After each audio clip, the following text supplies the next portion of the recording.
بسم اللہ الرحمن الرحیم۔ مومنین کبھی سوچا ہے ہم اللہ کی نعمتوں میں پلتے ہیں اور جواب میں گناہوں کا تحفہ پیش کرتے ہیں۔ رحمتیں ہر لمحہ ہم پر برستی ہیں لیکن ہمارے اعمال شرمندگی لے کر جاتے ہیں۔ اللہ ہمیں چاہتا ہے مگر کیا ہم بھی اللہ کو چاہتے ہیں؟ رسول اللہ فرماتے ہیں اللہ ان الفاظ میں اپنے بندے کی بے انصافی بیان کرتا ہے۔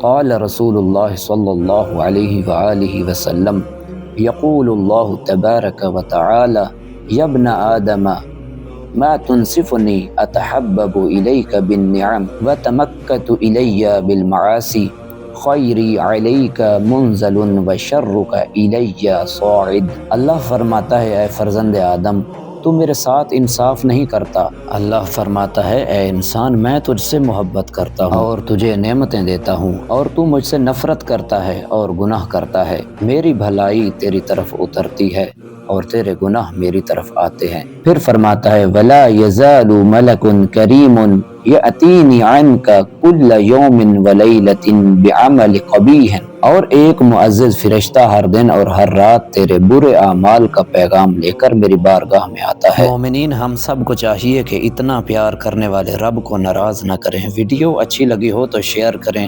یوٹیوب چینل نور کربلا کو ضرور سبسکرائب کریں، لائک کریں۔ کوئی سوال ہو تو ضرور کریں۔ محسن عباس قمی کو دیجیے اجازت۔ اللہ حافظ۔